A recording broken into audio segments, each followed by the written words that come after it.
And there's intimacy on the radio, and there's naturalness on the radio that can never be replicated on TV. The marvelous resurgence of radio as a political force in this country. News-related radio programming is evolving. There's a huge hole in our dialogue that can be filled by the synthesis of traditional radio and the freedom that comes from a live podcast. You're about to experience Cowboy State Politics live. Here we go.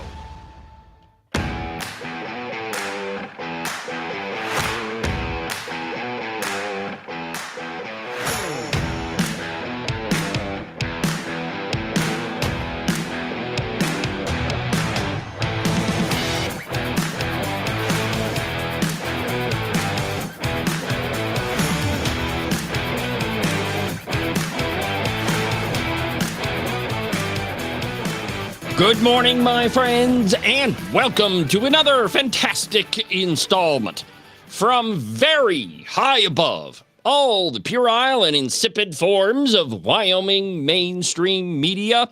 This is Cowboy State Politics. I, of course, am your illustrious host, David Iverson, firmly ensconced behind the silver Cowboy State Politics microphone and broadcasting to you from the base of the Bighorns at the Cowboy State Politics studio in Sheridan, Wyoming. Good morning, my friends, and welcome to the program. Happy Thursday. In advance, I'm going to have to apologize for having to use the sneeze button probably several times during this morning's broadcast. Apparently, the swamp sickness has caught up with me again. You know, usually I don't get sick until I go to Cheyenne. It's weird, man. You get about 100 miles from Cheyenne and you could just feel the swamp creeping into you. And it never fails. Within about a week of being in that Petri dish, I'm as sick as a dog. Now, I'm not quite as bad off as I have been in previous years, but I do have a little bit of the rhinovirus going on, which I guess I always have. I mean, now don't take that out of context. I don't mean that I've been infected by rhinos. I mean that every once in a while I get so sick of the redcoats that it just, stuffs up my head and I get a runny nose and I sneeze a lot. I'm definitely allergic to redcoats. Anyway, my friends, on this morning's broadcast, well, the hits just keep on coming from the Joint Appropriations Committee in the Wyoming legislature. And I really do believe that all of this is because Agent 29 would just prefer to be producing the program and not down in Cheyenne. And so he has to make a scene everywhere he goes. And it's, man, if you look at any of the Wyoming media, that guy's picture is everywhere. But it's all for good reason. And yesterday, he took aim at Wyoming public media, which they absolutely deserve it. Yesterday I kind of wish I would have saved this story for today, but remember yesterday on the broadcast, I played you a few sound bites from their program, All Things Considered. And, that was a staple a long time ago, when, by a long time ago, I mean like 30 years ago, when you listen to NPR and, they actually had some good programming on there. But now it is entirely partisan. And yesterday's broadcast proved it. The sound bites that I played that, it's just, if you're white and you're male, you're automatically a racist, according to Wyoming PBS. Now, here's the thing.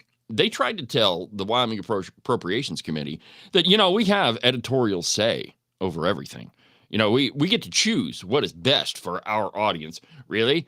I can put you on several occasions you've played that idiotic program, All Things Considered. But anyway, so there were some questions yesterday in the Appropriations Committee to the Wyoming Public Broadcasting folks.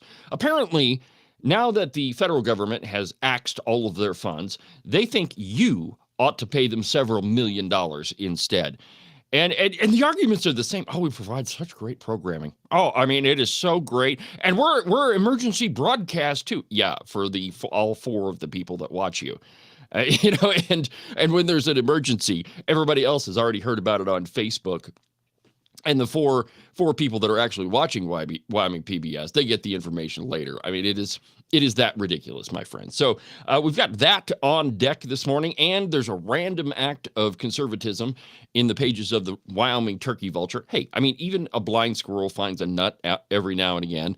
But there's a great opinion piece in there that spending more money on education doesn't really equate to better quality education. In fact, and this one, he makes a point in his piece, and I'll get to it a little bit later on in the broadcast. But he makes the point that there isn't a single state that has outcome-based education. And what I mean by that is that people get paid based on the performance of students. And that just blew my mind. Because you would, like every other profession, if you're performing bad at your job, you're going to get fired.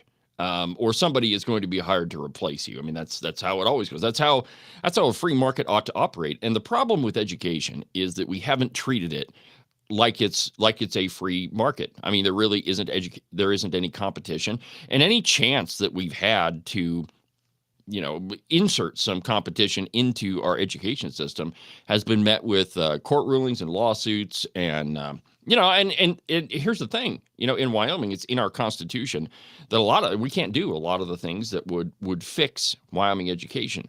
And it's the funding model. It's how the state gives money to school districts. And so the problems are really kind of baked into the cake. But here's a great analogy for you. If I'm baking a cake and I go out in the backyard and I grab a studio dog treat that's usually left out there, and I just put a little bit into the cake, and I make this cake, and I give you a piece, and I say, don't worry about it. It's only got a little bit of studio dog treat in it. Are you going to eat it? No, because you know that that's what's in it. But that is the product that we're being given by the Wyoming education system. Don't worry about it. It's only got a little bit of crap in it. You'll be fine. You'll be fine. You probably won't even taste it, but go ahead and eat it anyway. But that's the product that we're given. And the best statistic I can give you is that over the past few years, enrollment in Wyoming schools has gone down, give or take, about 2,000 students. Well, during that same time period, and I'm talking like the last 4 or 5 years, during that same time period, administration and staff has gone up over 3,600 positions. So not only is enrollment down, which you would think if you have fewer students, you need fewer staff. I mean, that's just the way that I look at it. But no, not in Wyoming, not at all. In fact, fewer students mean you hire more people and you double the amount of people that you lost, or the students that you lost. But that's where we're at. We're top heavy as the day is long, and we spend a ridiculous amount of money. In fact, I don't know if we're still number one, but per student spending, we're in like the top 3. Last year, we spent $21,700 per student, and half of our 8th graders cannot read at a proficient level. Half.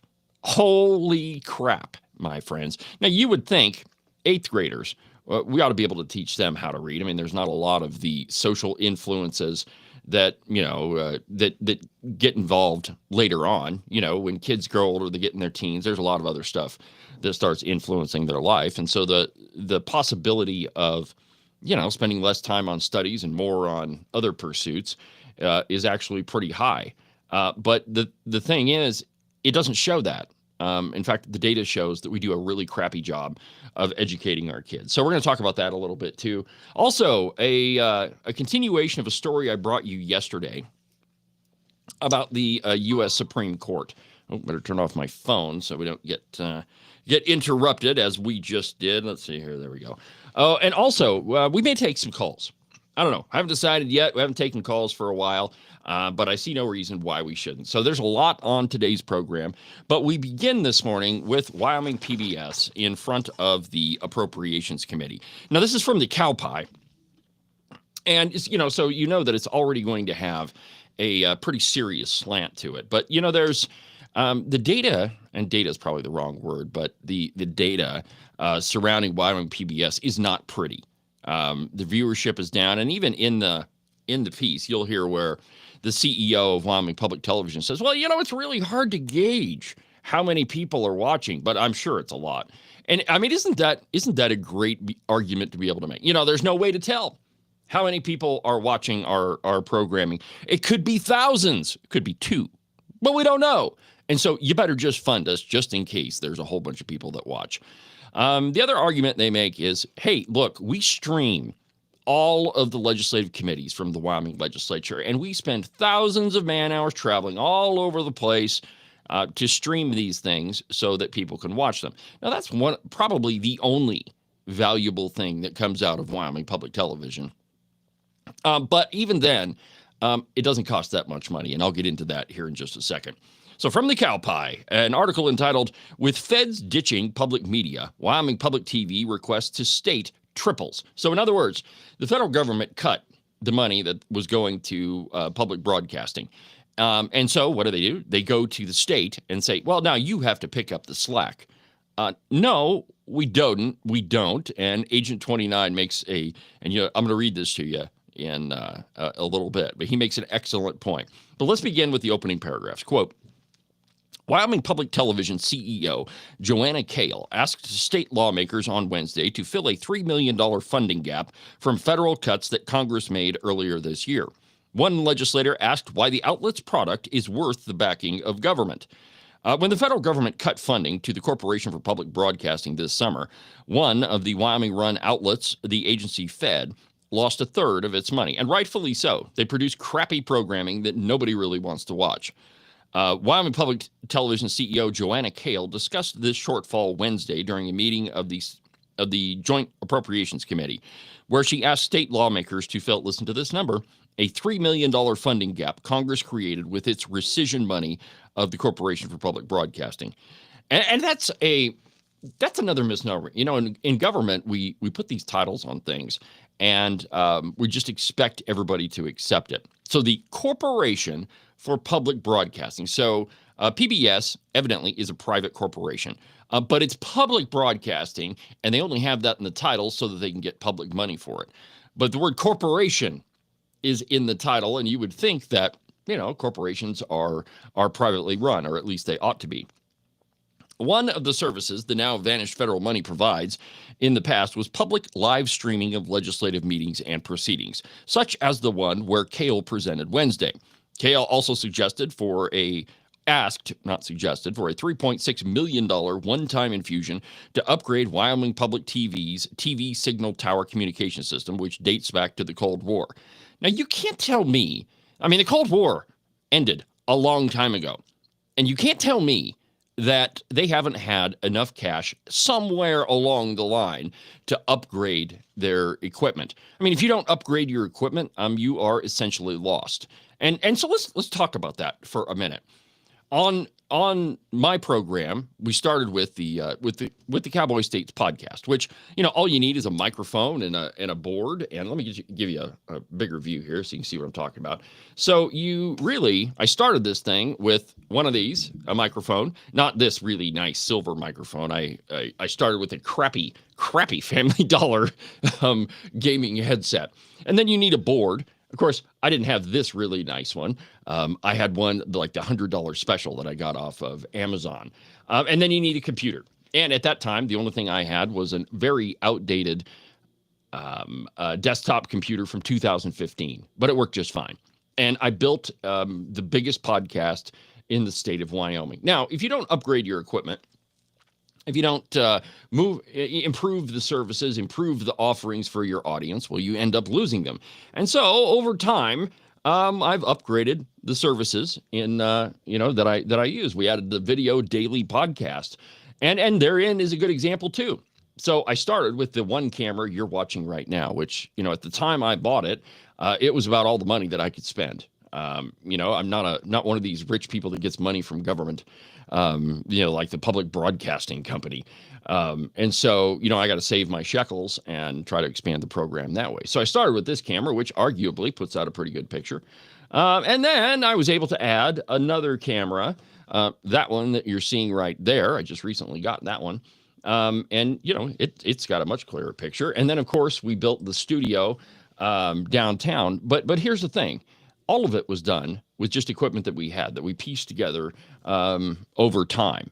And that's the way a corporation ought to work. But when you're able to ask the legislature for millions of dollars worth of money, the sky is the limit. And so one of their chief arguments with the legislature is we stream all of these things. Now, the truth is, in the legislature, all of those cameras that you see in the chamber, they work on their own, right? They're kind of follow and pick up on their own. So when somebody is speaking, the camera trains to them, and then it picks up the audio. So those pretty much run on their own. So you've got two chambers that pretty much do that. And here's what happens: all of those cameras go into one video feed, and so that's the one that you're watching live on.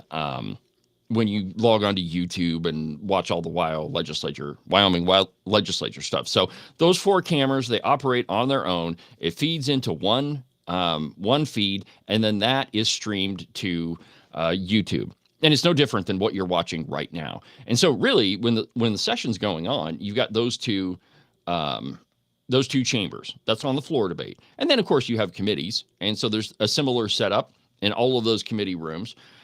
Which you and I paid for, by the way. And you got to have a couple of people to run that whole thing. You've seen some of the hiccups we have on this program when Agent 29 is off doing his whatever it is that he does, serving the people or whatever. So you got to have somebody running it. And so really the expenses when you look at streaming the legislative session are not that great. I mean, we're not talking millions and millions of dollars. It's a couple staff to run all of it. And you probably have to have one person watching each committee meeting just to make sure that everything's going good. And then in the interim, you have a couple of interim meetings, and they rarely happen at the same time. So you got to send one crew to wherever it is. And of course, you have lodging and incidentals. So I mean, there are some expenses to do that, but we're not talking millions and millions of dollars. Now, later on in the piece, Joanna Kale says, well, we didn't invoice the total amount to the legislature. Why not? Why not? Well, if you are a corporation and if you are in it to be self-sustaining, then you ought to be paid for the work that you do, government or otherwise. Why didn't you invoice that amount? So that part is on them, that they're not invoicing the amount that they're owed. And her argument is, look, we know that we operate on public money. And so we're doing the best that we can to use the taxpayer dollars wisely. Okay, great. So they get private donations. They couple that with taxpayer money, and then they put out a product that not that many people watch. Now, during the legislative session, it's not really the case. There are a lot of people that watch the live stream. But again, that doesn't equal more staff that's needed. You got one live stream like this one right now. However many people want to watch this thing at one time can watch it. It doesn't require any more manpower, nor does it really require any more money. It's the same. It's just however many people watch it. So really, you got to dig into the numbers when it comes to a lot of this public broadcasting thing. To the piece, Kale said that the federal government has rejected or ignored at least two of the Wyoming Public Television's efforts to secure federal grants for the upgrade. And she's talking about the upgrade to their equipment. Though federal rules require its functionality, the system is aging and needs the upgrade, she said. I'll be honest with y'all. I have never been comfortable asking the state of Wyoming for more because you're getting a lot of cash. You were getting a lot of cash from the federal government. That's why you not had to do that. Kale said she bears humility and respect for the budget pressures the state lawmakers face. But I also believe that the Wyoming way is to speak plainly when the truth is difficult. The two exception requests nearly triple the outlet's request to the state for the upcoming biennium, bringing it from the 2025-26 biennium budget of $3.52 million. Okay, so we're still talking millions of dollars. Now listen to this increase. Listen to this.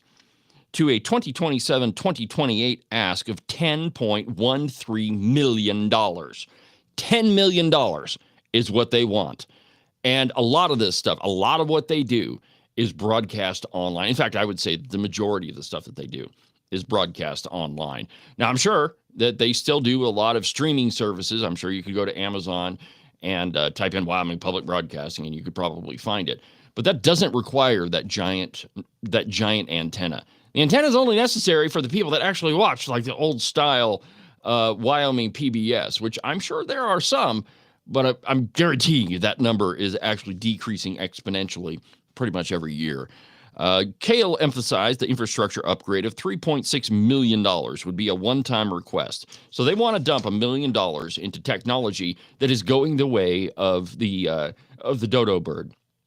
That it's not going to be necessary in the future, but still, they want you, the Wyoming taxpayer, to dump $3 million into a tower that pretty soon won't be necessary at all, instead of just saving their money and putting it, to where it's going to be best used, and that is all online. Cut the tower out entirely and just broadcast online like this program does. Now, there was questioning, and this is where Agent 29 comes in. I love that guy. Today in the Appropriations Committee, they're talking about education, so I cannot wait to see what comes out today. But here's what the Cowboy says. Some lawmakers indicated they perceive that at least some of the outlet's products as an intrusion into the private market. In other words, that Wyoming PBS is using public funds, which if Wyoming PBS and one of the reasons why they need public money is they can't compete with the free market. They can't compete with the likes of other stations that are privately funded. Why? Because they produce an inferior product. Here's what Ken said. If you have a good product that people are willing to pay for, you'll make a living. Why is it that what you have is so valuable that it must be paid for even if people are unwilling to watch it or listen to it? Why do we have to pay for it if people aren't going to watch it? Why does that make it valuable? An excellent point, and I love that the theme of this Appropriations Committee, and I don't even know if it's actually a theme, but it looks like it, that the theme of this Appropriations Committee is the free market. Why is it that we are interfering in the free market? Why is it do we think that the Wyoming Business Council should get all this money so that they can interfere, so that they can intervene, is what Josh Durrell called it. Same thing here with Wyoming PBS. If what they produce is a valuable product, then people will pay for it. People will invest in it. You'll get advertisers to give them money so that they can operate. If they operated like a private company, they would probably make more money. And here's the other part of it. If they're producing a product that nobody wants to watch, that is inferior to all of their competition, then they're going to fail. And rightfully so, my friends. Like if you're producing a product that is inferior to what other programming, then you ought to fail. Like if you're not able to compete, then you go the way of the dodo bird. And it's not saying anything bad about Wyoming PBS. It's saying, hey, produce a better product. I mean, a former friend of mine often said that you don't see any stagecoach drivers around anymore. Why? Because they're not needed. Because the market surpassed the need for that service or that product. You don't see stables in every town, though we do have a county fairgrounds that kind of functions like that. In many ways, we're still, we are still a cowboy state. But there's a lot of things that have gone away that, people don't need anymore. So we don't spend money on them. And, one of those might be Wyoming Public Broadcasting. And so if they were forced to compete with the free market, they should rise or fall on their own merits without the intervention of government. Now, Kale said, it's difficult to gauge how many Wyomingites are listening to PBS Broadcasting, she said. But she referenced that the outlet's nearly 60 million views on its YouTube page and its digital tower and cable satellite footprint. So, all right, 60 million views, that's a lot.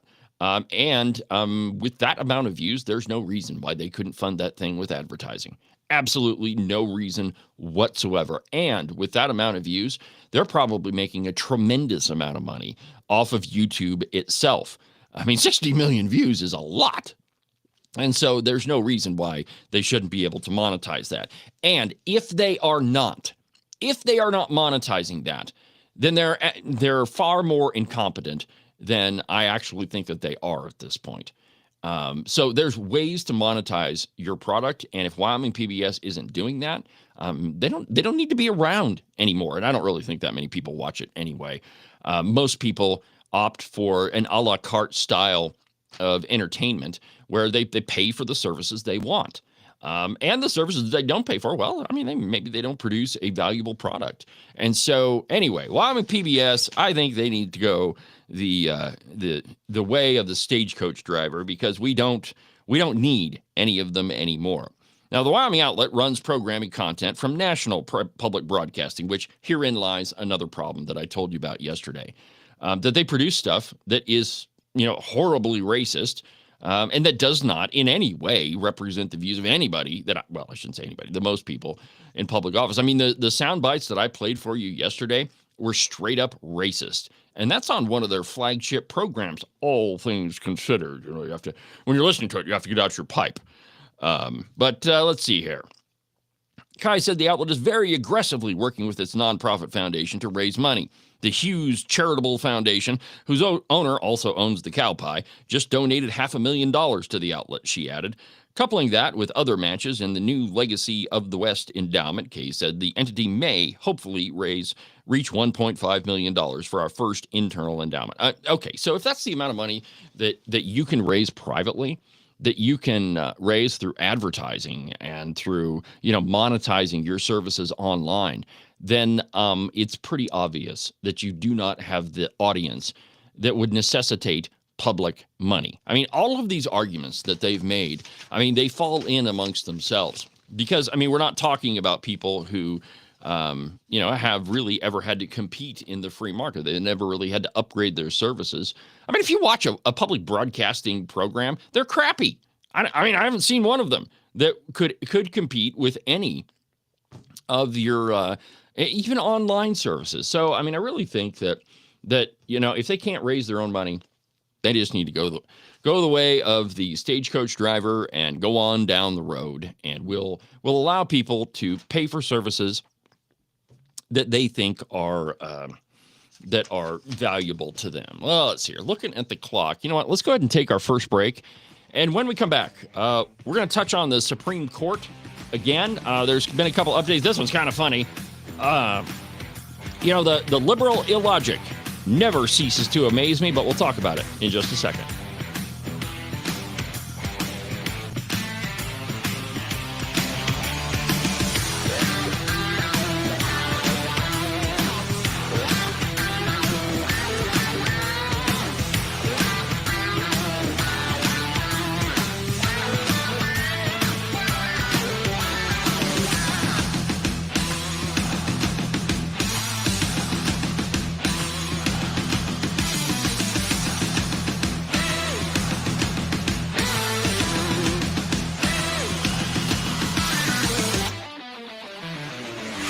Are you tired of all the meaningless political drivel floating around right now? Endless commentary that really doesn't have anything backing it up? Do you long for the days of true investigative journalism coming from an authoritative source who really doesn't care how popular and apparently good-looking a politician is?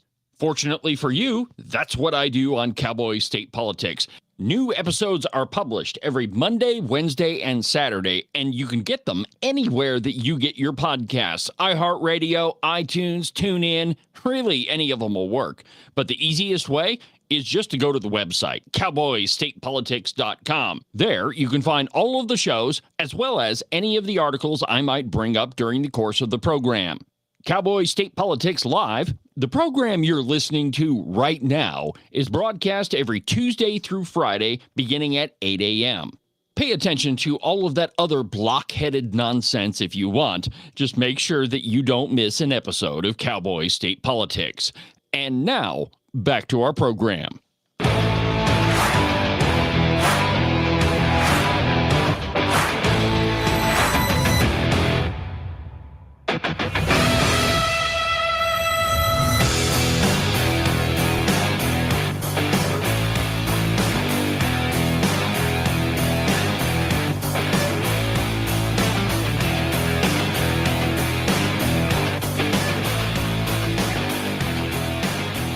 Welcome back to the program, Cowboy State Politics Live. I'm David Iverson, and it's Thursday on the program. Thank you for watching, my friends. Thank you for listening. Thank you for everything you do for me. Without you, I wouldn't be doing what I'm doing. Hey, one more thought on all of this Wyoming public broadcasting business we were talking about before the break. And I mentioned that you have to constantly upgrade your equipment. And if you don't, you got to upgrade the services that you offer. If you don't, somebody else is going to fill that gap and you're going to be left in the dust. And so, I just got in a piece of equipment yesterday that I don't have the necessary cables to hook it up. And that's why you see the little, every time I change the screen, you see this little box down here in the corner.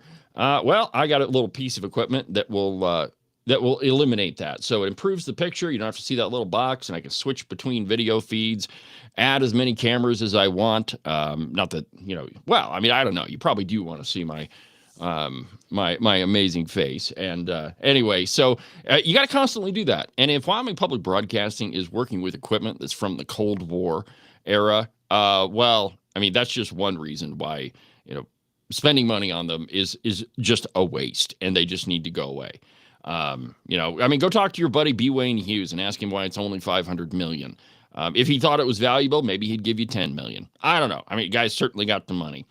All right, so back to SCOTUS, the Supreme Court of the United States. And yesterday, we were talking about the case Trump v. Slaughter. And that's the one where we're asking, well, does the president have the power to fire these people from so-called independent agencies? You hear that word a lot when you're talking about Congress. Well, this independent watchdog. Well, they're not really independent. You have a bunch of people who have been bureaucrats for a long time, and they know that the president can't fire them. And to get Congress to do anything, there's a reason why the phrase "it takes an act of Congress" is because it takes forever. And so really, it doesn't matter how good of a job you do, you're still going to be there. Well, if you're the head of the executive, if you're the president of the United States, and all of these people work in the executive branch, kind of makes sense that you ought to be able to fire them. So there was an exchange between Justice Gorsuch and the plaintiff Slaughter's attorney. And this one is fascinating because Gorsuch is able to turn his argument around and just show you how ridiculous their argument is. So let me just read this to you. During his questioning of Slaughter's counsel, Amit Agarwal, I think that's how you pronounce it, Gorsuch sought to get clarity on the defendant's arguments surrounding the president's conclusive and preclusive powers. In a straightforward manner, the Trump appointee asked Agarwal, quote, "You agree, I assume, that the president is vested with all executive power," because that's kind of what the Constitution says. Now, while the attorney initially signaled his agreement with Gorsuch, he seemingly backtracked on fully standing behind his answer in a subsequent back and forth with the justice. Here's that back and forth. The judge: "You agree that a president has a duty to rightfully execute all the laws?" "Yes." Okay, so both civil and criminal. And the attorney says, Agarwal, "We agree about that the Constitution imposes on the president a duty to faithfully execute the laws." "Absolutely." And then Gorsuch says, "All the laws?" And Agarwal, of course, responds, "Well, yeah. And the judge responds, "All? Are there some laws that he doesn't have to? That would be news to our friends across the street." Agarwal says, the take care clause is a duty, and it is also a power, but the text of the clause does not provide that the president must have at will presidential," and then the Judge Gorsuch interrupts him. "I didn't ask you that. This is, does he have a duty to faithfully execute all the laws? Yes or no?" And then the attorney responds, "Well, I would say no, in the sense," "No?" Agarwal says, "In the sense, there's two different questions. I want to make sure that I'm answering all the questions." And then the judge interrupts. "The question is, does the president have the duty to faithfully execute all the laws? The answer is no. Why?" Now, seemingly reeling from the justice's questions, Agarwal plainly said that the president, quote, "can't break the laws for sure." He then apparently attempted to wiggle out of the tough probing by raising the question of whether a president must be, quote, "be vested with statutory authority to actually directly enforce." Now, the law, but was cut off by Gorsuch, who noted, quote, "I'm not asking whether he has to bring the indictment. I'm asking whether he has a duty to faithfully execute the laws." And so the answer is no, I guess, Gorsuch surmised. So seemingly not convinced by the attorney's arguments, Gorsuch attempted to further pin down how far Slaughter's attorney believes these statutory limitations on the president's removal authority should go under his theory. After a short exchange on presidential authority, the Trump appointee says, "All right, I'll put all my cards on the table." And maybe it's a recognition that Humphrey v. Executor, or Humphrey's executor, that's the case that they're talking about, was poorly reasoned, and that there is no such thing in our constitutional order as a fourth branch of government that's quasi-judicial or quasi-legislative. Maybe you're trying to backfill it with a better new theory that itself recognizes that we've got a problem, Gorsuch says. So there is no fourth branch of government, is the whole point here. And for a long time, progressives have tried to create that fourth branch, and that is the administrative state, the deep state, as a lot of us refer to it. And that's, bureaucrats that are not under the direct control of the executive branch, that they're not really under the control of Congress, because, in order for them to be fired, well, Congress would have to pass something, and we know how often that happens. And so you have bureaucrats that are basically insulated from any sort of accountability. And a lot of them are liberals. And, your work tends to be, if you're in a position for long enough, you tend to justify your own position. Well, I have to be employed because of X, Y, or Z. The movie Office Space comes to mind, where the consultant comes in. And there's a question to one of them. So, like, what would you say that you do here is? I mean, what do you really do? Well, that's a question that we should ask a lot of these bureaucrats, because a lot of them, they don't really do anything except justify their own position. And it's, Trump is rightfully cleaning out a lot of this stuff, because if there's no prima facie or on-face reason why that position exists, then we ought to get rid of it. If it's not absolutely essential, then the government doesn't need to be paying for it, or we don't need to be paying for it. Because government should only tax so much as to pay for those things that are essential and enumerated in the Constitution. Period. End of sentence. There's no more. There's nothing else with that. But our government has grown to such a point that we have a lot of these deep state people that there's really very little that we can do with them. And this Supreme Court case, and here's the basis of this, right? The Supreme Court case essentially comes down to this. If you're a government employee, can you be fired? That's the sum total of it. Can the president fire you if you're doing a crappy job? And the answer to that ought to be yes. But we know that government doesn't operate like the free market. We know that if you're a government employee, the chances of you being canned are actually pretty low. Okay, all right. You have a government shutdown for every now and again. But you know that you're going to get back pay. And up until now, the chances of you getting canned are basically zero. So what the Supreme Court is deciding is if government employees need to be, or taxpayer employees, that's what they really are, can be fired, or if they are completely untouchable. And if it is the latter, we have a much larger problem than any of us realize. So we've been talking a lot about Minnesota and the Somali fraud. Yesterday on the program, I played you the interview with Representative Harriet Hageman, in which she talked about this, that the actual number of fraud in Minnesota, dollar number, is $7 billion. It's not $1 billion. That's been all over the news. And California has a much larger problem than does Minnesota. By the way, if you haven't listened to that interview, you can go back and listen to the podcast I published yesterday. And a lot of it, we're talking about farm subsidies, what are essentially farm subsidies. But there's an interaction that Harriet and I have where we're talking about all the fraud in Minnesota and California, well, in every state, really. No matter what the liberal redcoats are saying. Well, now Tampon Tim Walz has said that we want more Somalis. We haven't had enough fraud. We haven't had enough of our taxpayer dollars stolen. We want more of it. Because the vast majority, like 75% of the Somali immigrants, whether they're legal or otherwise, are on public assistance in Minnesota. And all but 4 or 5 of the people indicted in this whole fraud scheme, all but 4 or 5 of them are Somali.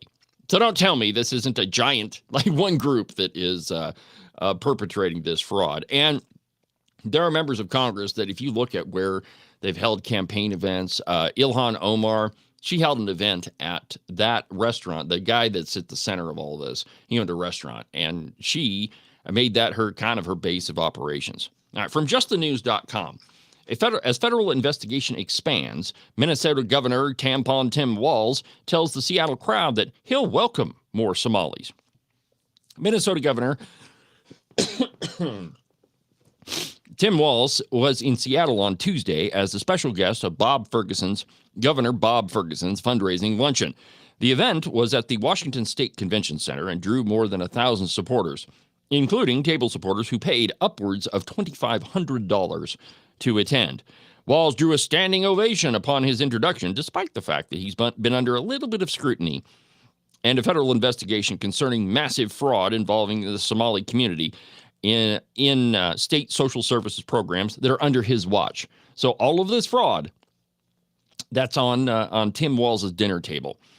Let's see here. You know what? Let's just go ahead and listen to or watch the video of Tampon Tim.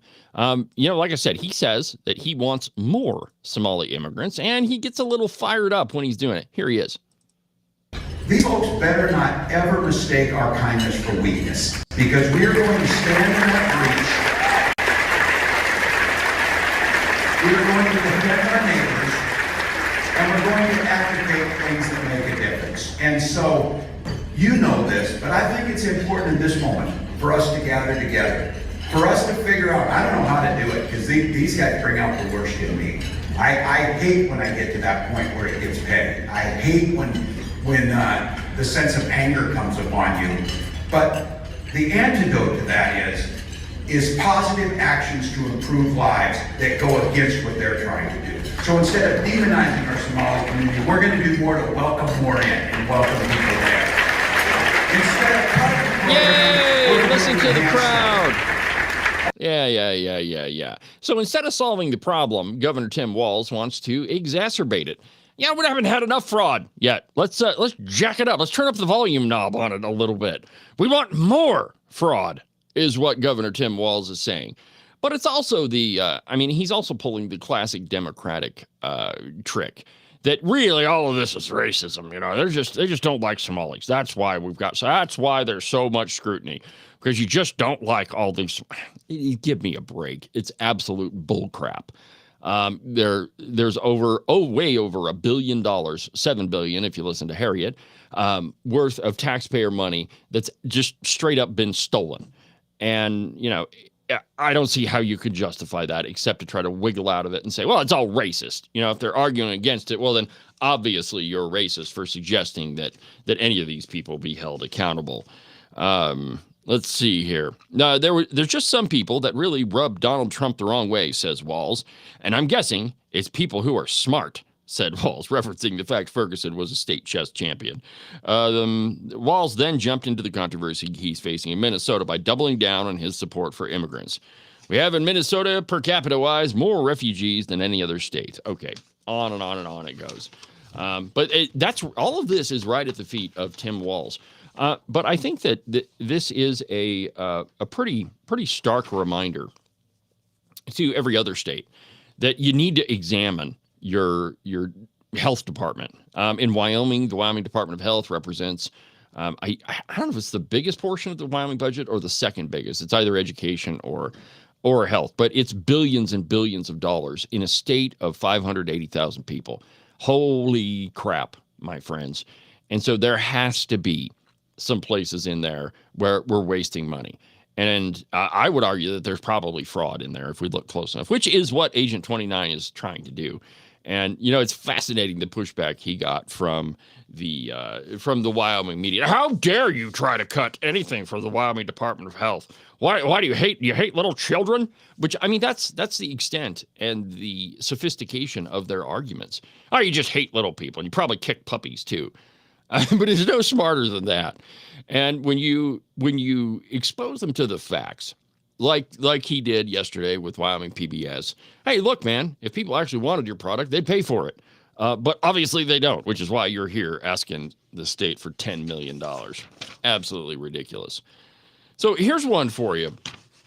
Our pal Gavin Newsom and Tampon Tim were on a podcast together, and Tim Walz says that, the other side, they're afraid of me because I'm too masculine. Yeah, that's exactly what I think of when I think of Tim Walz, that he's too masculine.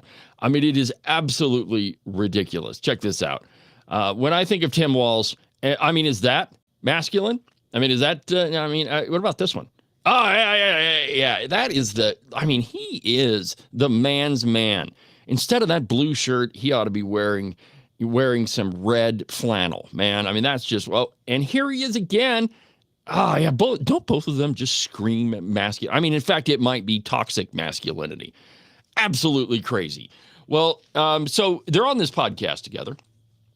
And this is from The Blaze, and I quote, Democratic Governor Tim Walz of Minnesota boldly argues that the real reason his political opponents focus so much on him is not because of bad policy. No, it's not because of all of the fraud in his health department.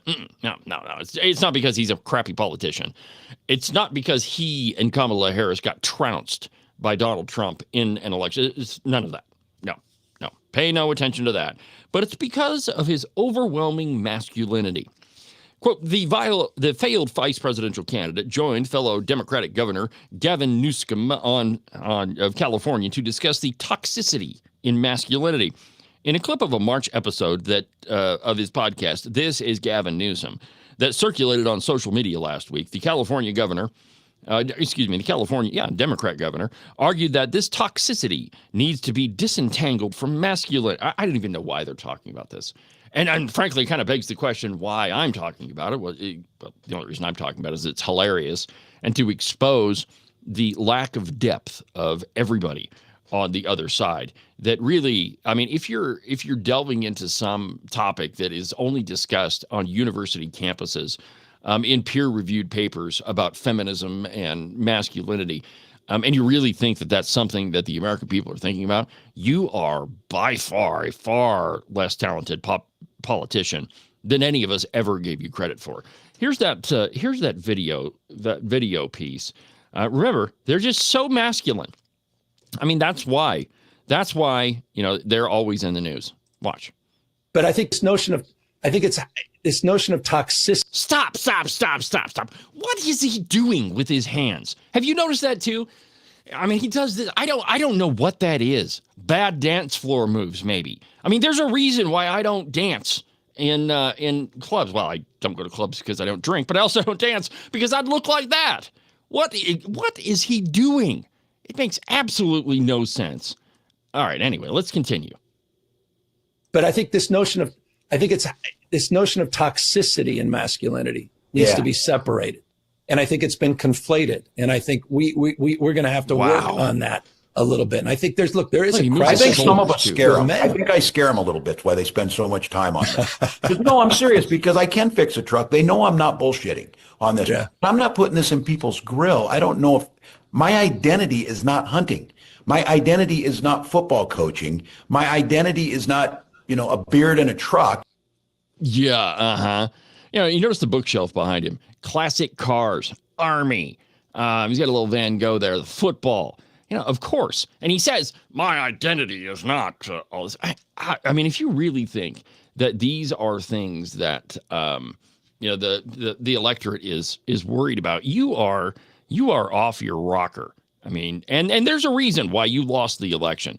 But I think that this shows you what the main thrust of the Democrat argument is, that they firmly believe in all of these, extra philosophical topics. I mean, that's why you hear a lot of them talk about masculinity and, toxic and all of this bull crap.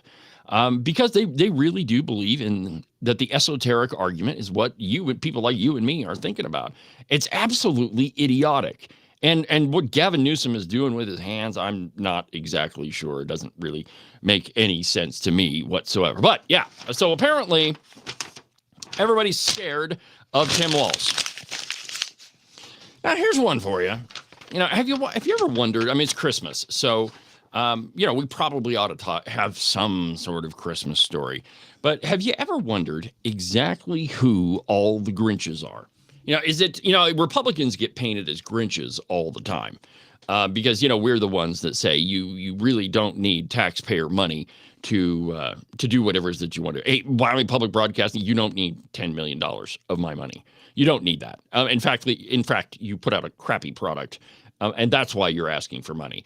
If you put out a good product that people actually wanted to pay attention to, you wouldn't need all of our money. But it's because of things like that Republicans get painted as Grinches. But we're really not. No, we're not, my friends. You're a mean one, Mr. Grinch. You really are a heel. Just to get us in the mood. You're as cuddly as a cactus. You're as charming as an eel, Mr. Grinch. You're a bad banana with a greasy black peel. So who exactly are there? I love this part. You're a monster, Mr. Grinch.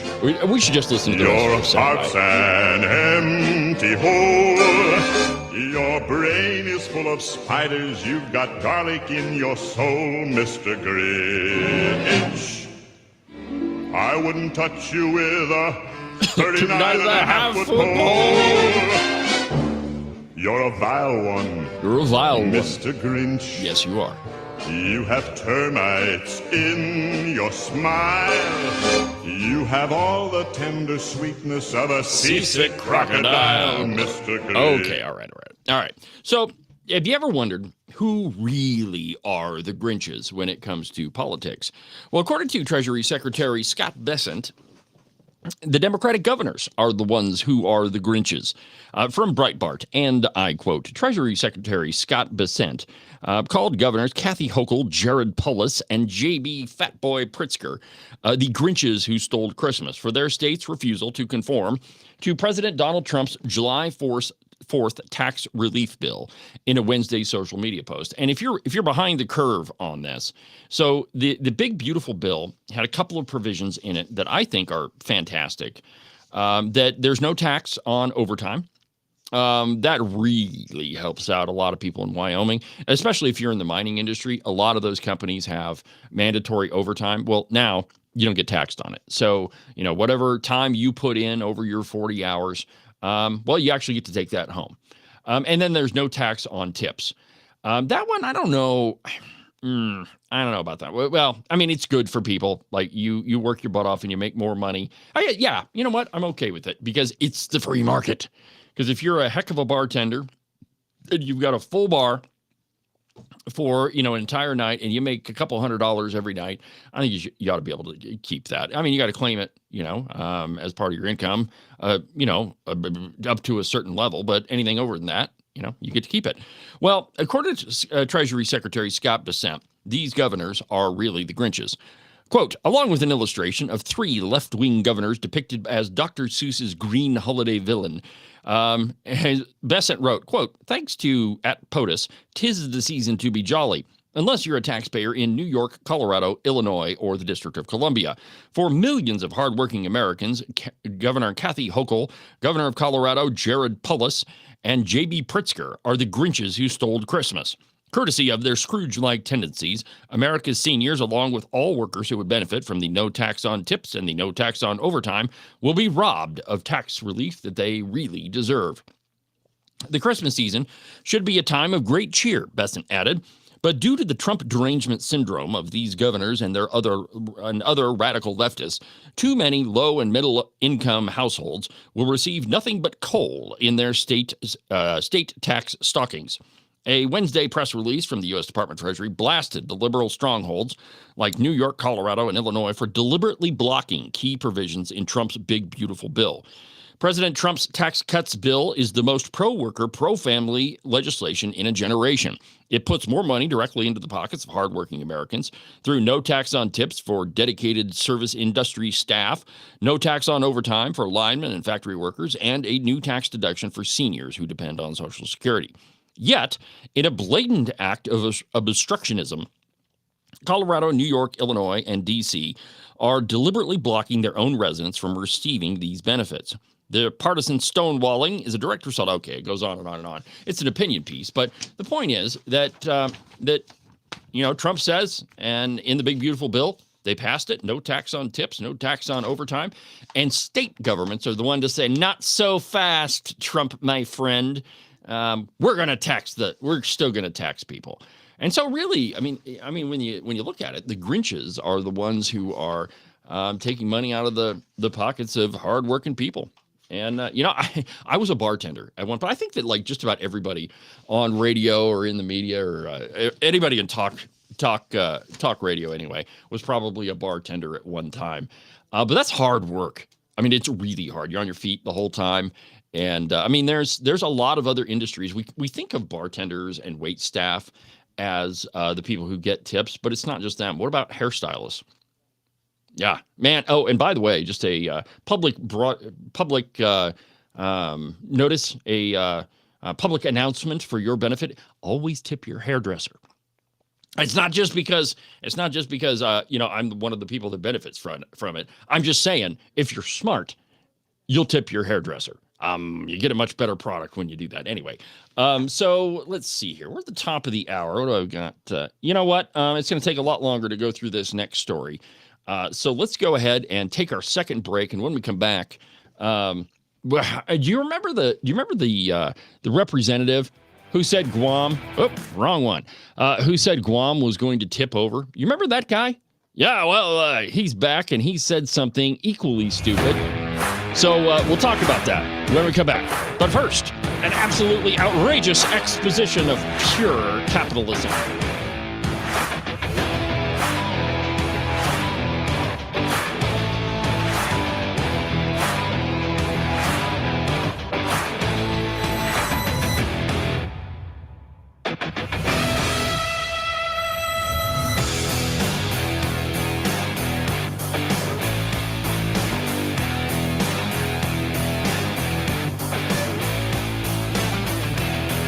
Make sure that you subscribe and follow the Cowboy State Politics podcast. You can do that from the website, cowboystatepolitics.com, or anywhere that you get your podcasts. That way, you'll make sure that you won't miss a single episode of Cowboy State Politics. Hunting season. Right about now, you're off with all of your pals, stalking the big gigantic elk or buck mule deer that you've been thinking about all summer long. And your lovely wife is at home, probably enjoying her time without you. But soon, my friend, all of that is going to come to a screeching halt. And I want you to think about just one little thing. She's able to park her car inside the garage because all of your hunting crap is with you right now. Now, if you'd like the marital bliss to continue, I suggest you make a call to Marcos and Jesse at Morton Buildings. Their phone number is 307-674-2532. They can build you a garage or a barn or any other type of metal structure for you to store all of your toys in so that your wife can continue parking inside the garage. And you can avoid sleeping on the couch for the next month or two. Call Morton Buildings. Their phone number is 307-674-2532. Get them to build you a metal building before it's too late.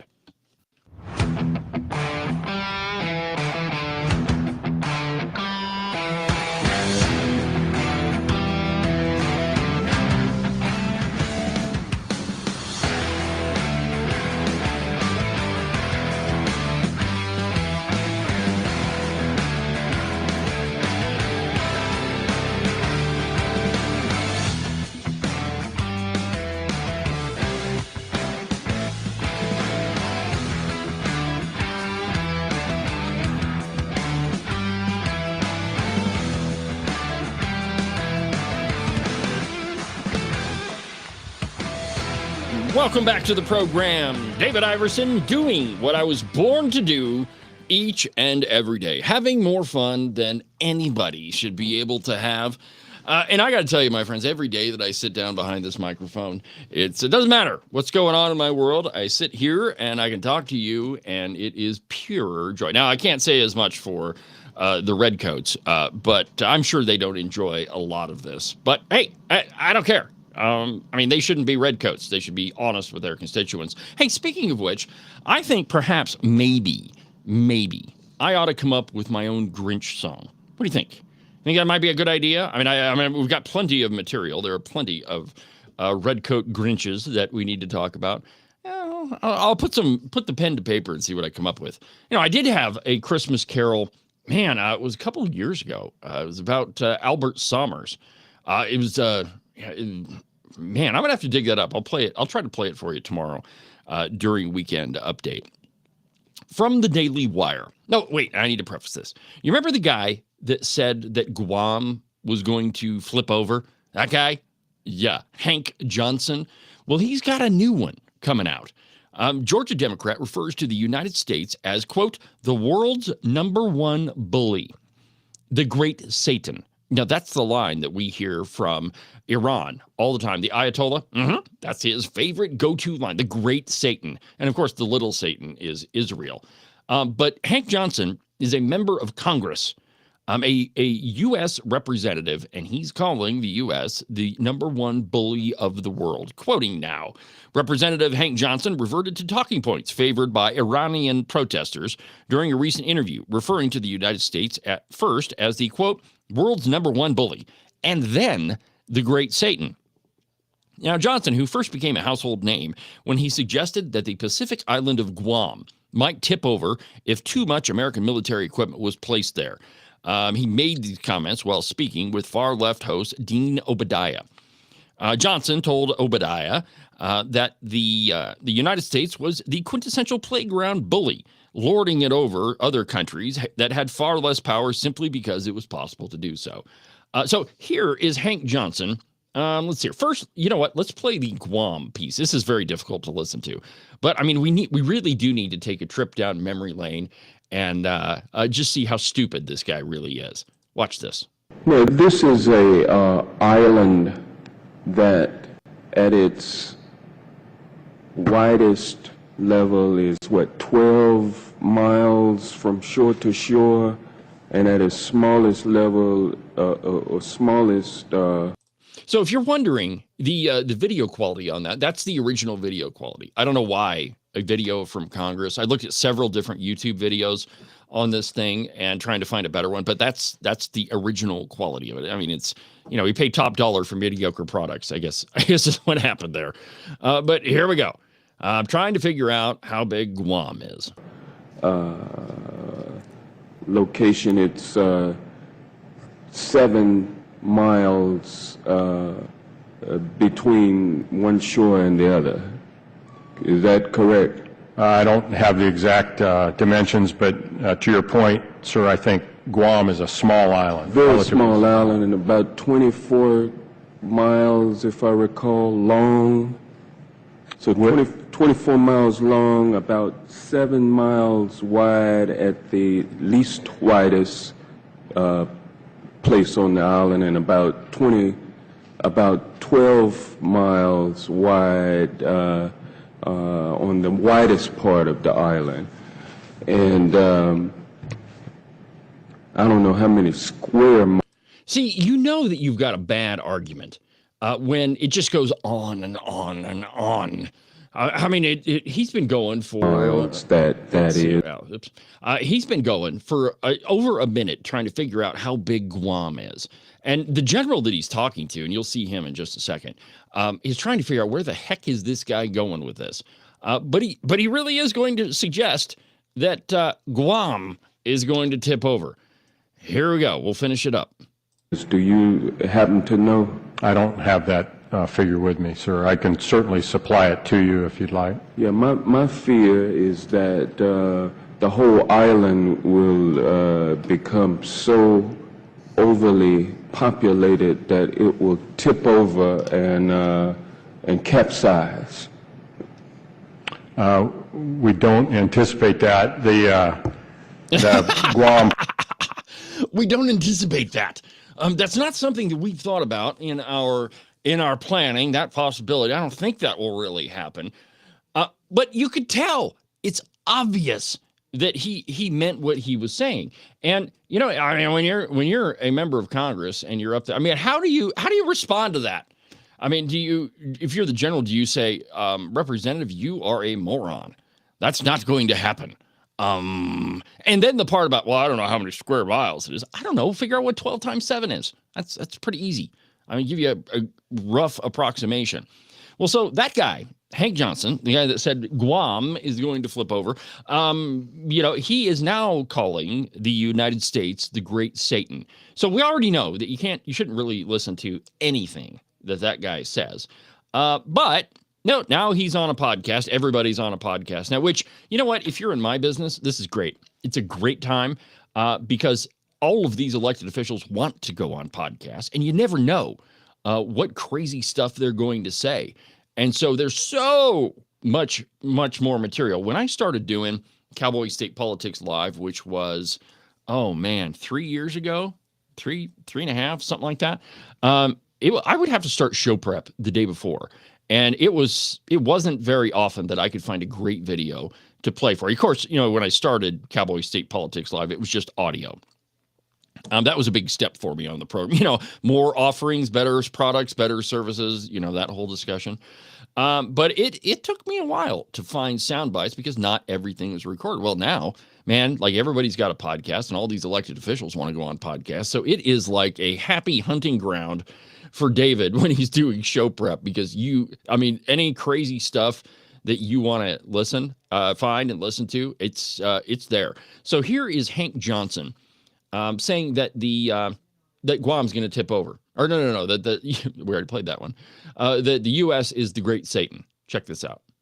Yeah, we are the world's #1 bully, and we're using our immense, unrivaled power to rule over those who have less power. And we're doing it with impunity. And this sends a shocking message to the world that America is indeed what did they used to call the great hand of Satan or something like that? Wow. I mean, America under the Trump regime is demonstrating that moniker was entirely accurate. The great Satan. That's what we have become in this country. Whoa, man. So we are the great Satan. Now, you say they say these sorts of things, and then they are shocked that they get called on it, that it gets brought out into the, now, wait a minute. Last week you said this. And coming up in the program, I've got it's next up in the stack of stuff.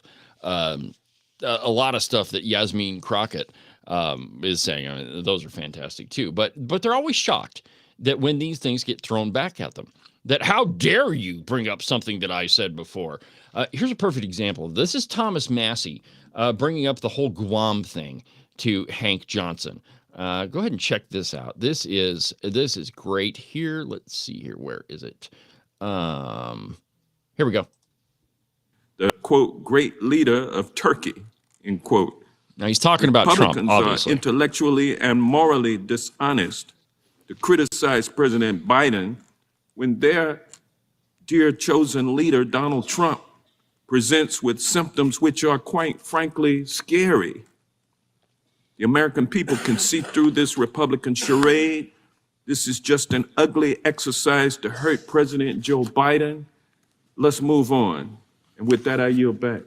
Gentleman yields back. Gentleman from Kentucky is recognized. I just wonder if the gentleman from the other side of the aisle is concerned that the additional aid that was voted on to go to Taiwan would cause that island to tip over in any point in the future. You know what?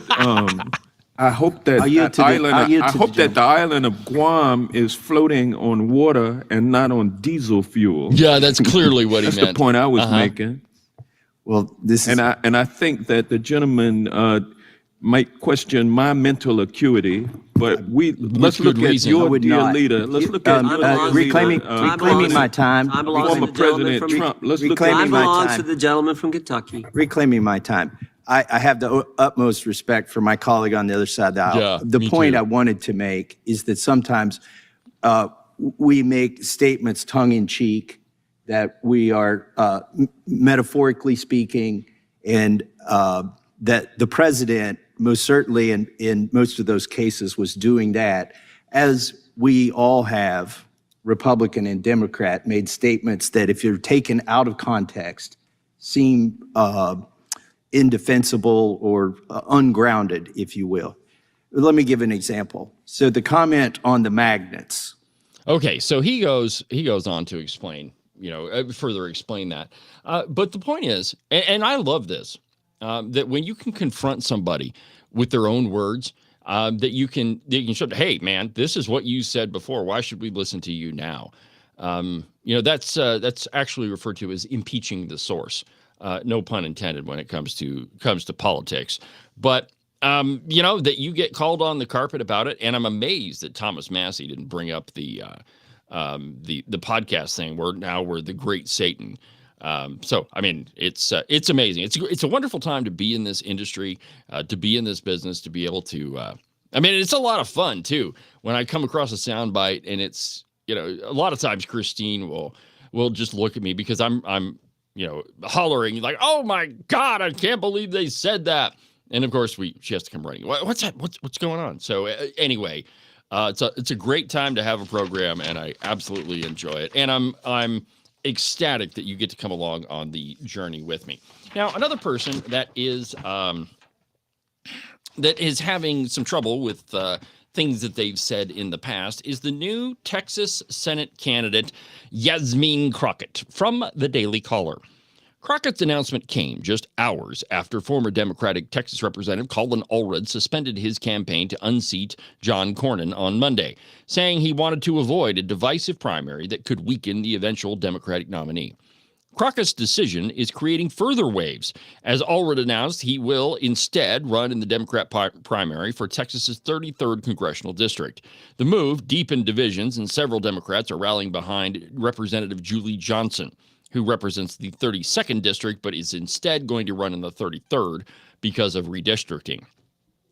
Johnson also took a pointed shot at Allred, stating that the new district deserves a representative who is present, not someone who parachutes back when another campaign doesn't work out. Meanwhile, Crockett's move has reignited discussions among Democrats about their chances of reclaiming a Senate majority in the 2026 midterms, while also sparking debate over what it means for party members to oppose her candidacy. Aaron Rugenberg, director of the Public Citizens Climate Accountability Project and a former Democratic Rhode Island state representative, also predicted Crockett's defeat. Yeah, she's going to get creamed in the election. He argued that Crockett is the result of, quote, not prioritizing substance. Well, that would be because Yasmin Crockett isn't even from Texas, and she's not from the ghetto. In fact, she's from a very wealthy neighborhood, and she didn't have to grow up on the mean streets of Dallas. Rather, she went to one of the most exclusive secondary schools in the entire country. Prep schools, I guess is what they call it. I just want to be clear that when corporate centrists try to blame her loss on us, Yasmin Crockett isn't of the left. Oh, yes, she is. She's not an economic populist. Now, that part is true. She's what you get when you refuse to prioritize substance. She's a symptom of your political and governance model. Crockett acknowledged that she could not rely on Republican voters crossing party lines to support her candidacy. She likened her strategy to that of former President Barack Obama during the Donald Trump campaigns, where they reportedly targeted individuals that historically did not vote. Texas Congressman further noted that her only path to victory for a Democrat in Texas is to expand the electorate because, there isn't a Republican worth his salt that is going to vote for Yasmin Crockett. It could be that she has said some pretty outrageous things. One post, and this was from Democrat Texas State Senator Kartik Sura, who said, quote, Yasmin Crockett can say, one, that Latinos who voted for Trump, who we need to win, have a slave mentality. Now, that first one is interesting. Why would you say that if you're a public official? Why would you insult a giant portion of the people that you need to vote for you to get elected? But she did that in a Vanity Fair article in, I think it was a year ago. But here she is being checked by CNN. It's a pretty bad day when CNN's got a Democrat on and they actually put the screws to her. Watch this. Let me ask you about a quote that you've made that has some Democrats worried about your ability to win statewide. In a December 2024 Vanity Fair profile, you talked about, quote, and I'm going to read a lot of the quote just to put it in the context, quote, all the complexities within the Latino community. The immigration thing has always been something that has perplexed me about this community. It's basically like, I fought to get here, but I left y'all where I left y'all, and I want no more y'all to come here. If I wanted to be with y'all, I would stay with y'all, but I don't want y'all. Can you imagine being Jake Tapper and having to read that quotation with all of the the I don't know what you call it, slang in it. Can you imagine being him? Y'all and right and like and I mean, you could only do so much of it. But let's continue. Come into my new home. It almost reminds me of what people would talk about when they would talk about kind of like slave mentality and the hate that some slaves would have for themselves. It's almost like a slave mentality that they have. Now about the time that was published last year, around 1 million Latino voters in Texas were voting for Trump. Do they all have slave mentality? No, and that's not what that said at all, to be clear. It did not say that every Latino has that type of mentality. No, but the ones that vote for people who believe in strong or Trump's immigration policies. So I don't believe that the people that voted for Trump believe in what they're actually getting. That is number one. What Trump said is that he was going to kick out the bad guys. And that's what I was talking about. Oh, yeah. That's what I was talking about. You see, it didn't have anything to do with me being a flagrant racist, calling a big portion of the people that do need to vote for me to have a slave mentality. It's nothing like insulting voters to win you an election.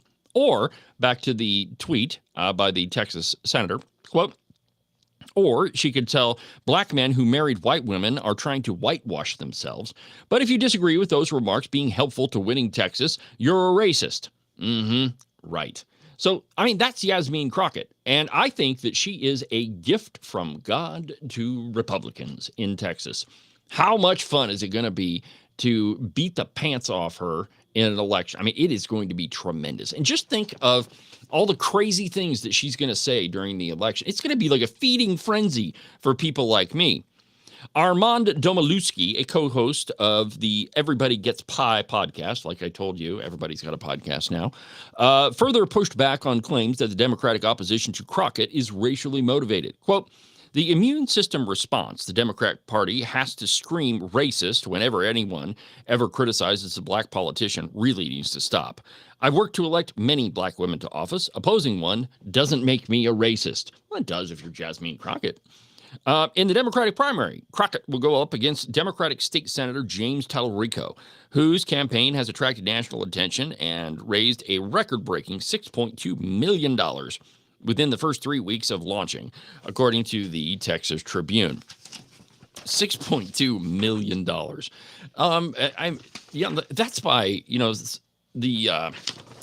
the political, I don't know what you call it, the political mainstream or the political thinking in Wyoming is that you better have $3 million now if you're going to run a statewide campaign. You imagine, and Texas is a lot bigger than is Wyoming, and so I mean it's a tremendous campaign to win a statewide seat there. But Yasmin Crockett never stopped there. I mean, she has said a whole bunch of things that are that are just frankly amazing. Here she is talking about reparations, and instead of just giving them checks that we learned during COVID was probably not that great, here she is on another podcast talking about reparations. Check this out. Just last week I saw, I don't remember which celebrity, but it was actually Stop. So this podcast is called the Black Lawyers Podcast. Now you'll notice that she's holding a microphone, and if you look at it, it is not that great. And just listen to the audio. The audio is terrible. It's what I'm talking about, improving your product, improving your services. But apparently on that podcast, they don't really care about quality, nor do they care about having good equipment or even sounding good. But anyway, let's here's Crockett and reparations. Celebrity, and I was like, I don't know that that's not necessarily a bad idea, but I'd have to think through it a lot. One of the things that they propose is black folk not have to pay taxes for a certain amount of time, because then again, that puts money back in your pocket. But at the same time, it may not be as objectionable to some people about actually giving out dollars. But obviously then you start dealing with the different tax brackets and things like that. And that's one of the reasons that, we argue the reparations make sense, because so many black folk, not only do you owe for the labor that was stolen and killed and all the other things, right? But the fact is, like, we end up being so far behind, right? And so it's like, how do you bring forth people? Exactly. And so it's like, if you do the no tax thing for people that are already, say, struggling and aren't really paying taxes in the first place, It doesn't really exactly. They may want those checks like they got. Exactly. What was kind of pushing them there. And so I do want people to know that just because someone has committed a crime, it doesn't make them a criminal. That is completely different. Being a criminal is more so about your mindset. Committing a crime can come for a lot of different reasons. Yeah, like maybe you're a criminal. So there's a lot of things that Yasmin Crockett, Jasmine, however you pronounce her name, there's a lot of things that she's going to have to answer for. And you know, when you're running a big campaign like that, you should expect that those things should come out. Hey, so on this show, you said this. Can you explain that? Is this what you really believe? Those questions should come out, which is, you know, is why I keep saying this is a great time to be in this business, to be a voter, because you have a wealth of information that it's right at your fingertips, that you can find out anything you really want to know about a candidate. And I mean, there's no end to the information. And so if they said something crazy at a dinner party, it's probably recorded. And by the way, it's, you know, I get a lot of flack sometimes because, hey man, if it's a public event, you better just assume that it's being recorded if you're a politician. So don't say or do anything that you're going to regret later, because it's politics. And you know that one of the name of the game, or at least one of them, is a lot of gotcha stuff that people want to know who you are when you're not in front of a camera. And so you should just expect that you know, you should be recorded. And that you are being recorded. Nothing is ever really off the record or private. And man, I get a lot of flack from people that, I can't believe you recorded that. Well, hey, I'm a journalist, and what I do is audio. And you know, if it's something that I've been invited to, generally I ask. There's been a couple of cases where I thought it was okay and it wasn't, and I ended up not being able to use the audio. But the point is that there is a ton of information. And if you want to know anything about a politician, you should be able to find it. Just, you know, a couple minutes on YouTube, and you'll figure it out, or you'll find it rather. Let's see here. I don't want to go there yet. This is the one I want to talk about. So, have you ever wondered if there is any end to what the Democrats, to the DEI ideas of the Democrats? Have you ever thought that, man, this has got to be the end of it, that they wouldn't go any further than this, that there's only so much that you can do to screw things up? Have you ever wondered that? Like, what is actually the end of it? I've got another piece here in the stack of stuff about Netflix. By the way, if you haven't canceled Netflix, you should. I've got a couple more reasons why you should do that. But anyway, so here is something that ought to amaze you. So during the Biden administration, they used the font type. I'm not even kidding you. The font type, because they changed it from Times New Roman to Calibri, because Tony Blinken, thinking stinking Blinken, said that Calibri was more accessible. And now Rubio has issued a diplomatic cable instructing everybody to use Times New Roman. Apparently, this is what we have to do. From this outfit called Mint. Now, Mint is a business publication from India, and they have a piece called Rubio stages a font coup. Times New Roman ousts Calibri. And I quote. And I when I first saw this, I thought it was a joke. I thought it was a Babylon Bee type of thing. But it's really not. This actually happened. And I quote, U.S. Secretary of State Marco Rubio on Tuesday ordered diplomats to return to using Times New Roman font in official communications, calling his predecessor Anthony Stinkin' Blinken's decision to adopt Calibri as a wasteful diversity move, according to an internal department cable seen by Reuters. The department under Blinken in early January of 2023 has switched to Calibri, a modern sans serif font, saying that it was more accessible font for people with disabilities because it didn't have the decorative angular features that was the default in Microsoft products. A cable dated December 9th, sent to all U.S. diplomatic posts, said that typography, shapes, and professionalism of an official document, and Calibri is informal compared to the serif typefaces. Quote, to restore decorum and professionalism to the department's written work products and abolish yet another wasteful DEIA program, the department is returning to Times New Roman. The State Department did not immediately respond to a request for comment. Some studies suggest that sans serif fonts, such as Calibri, are easier to read for those with certain visual disabilities. Trump, a Republican, moved quickly after taking office to eradicate all federal DEI programs and discourage them in the private sector and education, including by directing the firing of diversity officers. So evidently, the Democrats even changed the font that was used in official documents because of DEI. How stupid can we possibly be? I don't know that there's any end to this, my friends.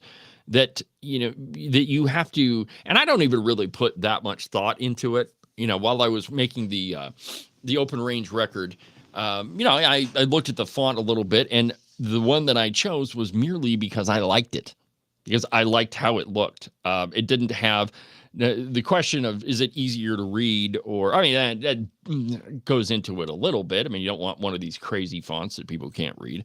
But it was, hey, is this clean? Is it simple? Do I like it? Is it aesthetically pleasing? Yes, to all of those. Okay, this is the font we're going with. But never once did I sit down and say, I wonder if this is more accessible, if this is less racist for me to use the Aptos font as opposed to the Times New Roman font. Absolutely ridiculous, my friends. I cannot, this is... In 50 years, when the history books are written, the only thing historians are going to be able to say is these people were absolutely stupid. Look at all the ridiculous things that they've created. There is no intelligence whatsoever left in the United States. During this decade, everybody was a bunch of morons, which is what should be written. If I'm writing a history book, that's what it's going to say, that you guys are idiots and you focus so much of your time on stupid crap that nobody really cares about, that doesn't make any difference whatsoever. Let's see here. So, oh man, yeah, we got to get to that piece too. Okay, I'll tell you what. Let's go ahead and take our last break, and when we come back, I'm going to tell you why you should cancel Netflix if you haven't done so already. We already have. We're done with that. The $7 million that got donated to Kamala Harris during the campaign by the owner of Netflix. Yeah, we were done then. Still canceled, but we got lots more reasons not to. I'll tell you about it coming up.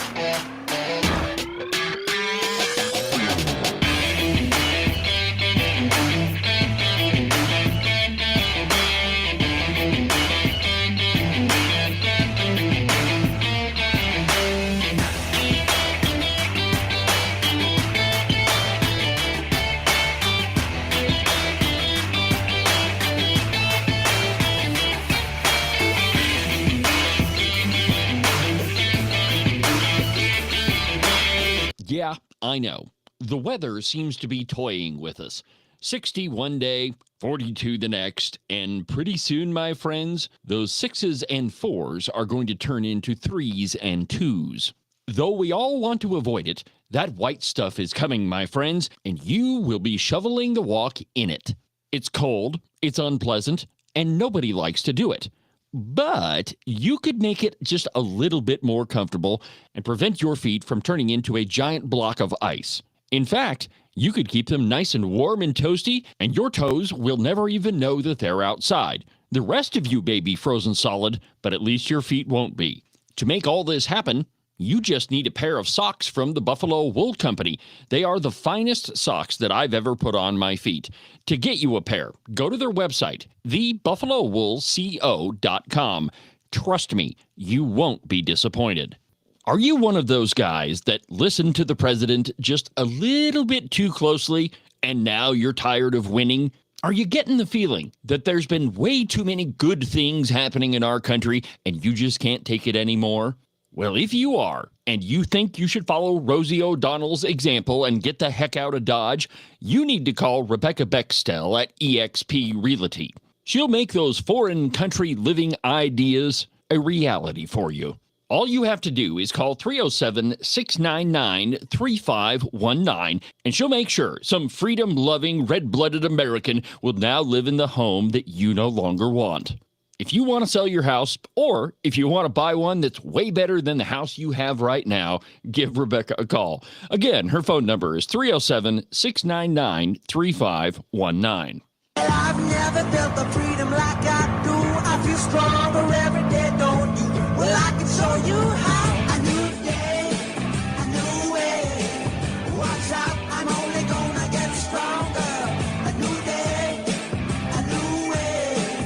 Watch out, I'm only gonna get stronger. A new day, a new way. Watch out, I'm only gonna get stronger. A new day, a new way. Watch out, I'm only gonna get stronger. I've never felt the freedom like I do. I feel stronger every day. I'm only gonna get stronger. Cowboy state politics is only going to get stronger. I'm telling you, my friends, there is so much going on with this program that I can hardly believe it.